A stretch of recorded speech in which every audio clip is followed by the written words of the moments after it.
আজকে সরস্বতী পুজোর দিনে একটু না বেরোলে হয় বলো? সেই জন্য আমি তো সকাল সকাল উঠে স্নান করে শাড়ি পরে নিয়েছি, আর তার সঙ্গে মেকআপও শুরু করে দিয়েছি। আর আজকে শাড়ি পরাটা কীরকম হয়েছে অবশ্যই বলো। অবশ্য শাড়িটা আমি একা একাই পরেছি, একা একা বলতে ওই আর কি একটু ধরে দিয়েছে।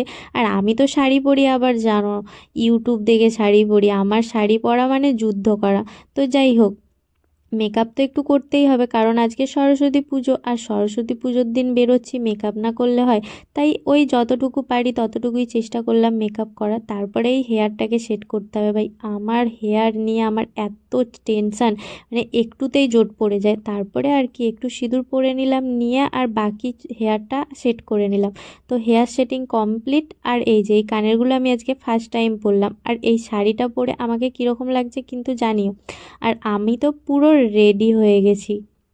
তো আমার আজকের সাজটা তোমাদের কীরকম লেগেছে অবশ্যই কিন্তু জানিও। আর এই যে আমার চোখে মুখে এত খুশি তোমরা বোধহয় আগে কখনো দেখোনি। হ্যাঁ, দেখবেই বা কী করে, আজকে সত্যিই আমি হ্যাপি। আজকে এত বছর পর ফার্স্ট টাইম ওর সাথে প্রথমবার সরস্বতী পুজো কাটাচ্ছি। তো যাই হোক, তার মধ্যেই দেখতে দেখতে স্টেশনে চলে এসেছি, আর স্টেশনে বসে আছি অ্যাজ ইউজুয়াল। ট্রেন লেট, তো ট্রেন লেট তো কী হয়েছে, আমি তো আরামসেই বসে আছি। আর এই যে কোথায় চলে এসেছি, ক্ষীরাই। আমাকে অর্পিতাদি বারণ করেছিল আজকের দিনে ক্ষীরাই যেও না, আর আমি সেই ভুলটাই করলাম, ক্ষীরাই চলে এলাম। ক্ষীরাইতে 10,000 12,000 লোক চলে এসছে, আর তার মধ্যে আমি একা। কি করব, আর ভিতরে তো ঢুকতেই পারছি না। তার মধ্যে দেখলাম বাইরে আইসক্রিমের দোকান, আর এত রোদ আর গরম, তাই একটা করে আইসক্রিম নিয়ে নিলাম আইসক্রিম খাওয়ার জন্য। তো অর্পিতাদি আমাকে বলেছিল ভিক্টোরিয়া যেতে, আমি তো গেলাম না। আর আজকে এই দেখো ক্ষীরাইয়ের অবস্থা, আমি তো বাগানের ভিতরে ঢুকতে পারছি না ভিড়ের জন্য, আর আমি ঢুকবোও না, আমি এখান থেকেই বেরিয়ে যাচ্ছি, কারণ রিস্ক নিয়ে লাভ নেই, শাড়ি পরে এসেছি ভাই। তারপরে বাইরে দেখলাম সবাই মাথায় এরকম ব্যান্ড লাগাচ্ছে, বাট আমার এত মনটা খারাপ হয়ে গেল, ভিতরে ঢুকতে পারছি না বলে আমিও ব্যান্ড লাগাইনি, তাই আমি ফিরে চলে আসি। কিন্তু আমার মুখে হাসি আছে, কারণ আমার সাথে কে আছে দেখতে হবে তো।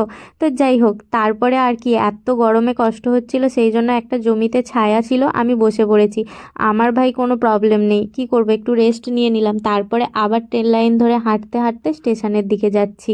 কিন্তু ওই যে রোদও কমে না, আর প্রচণ্ড গরম। আর চলো আজকে ক্ষীরাইয়ের তোমাদের রূপটা দেখাই।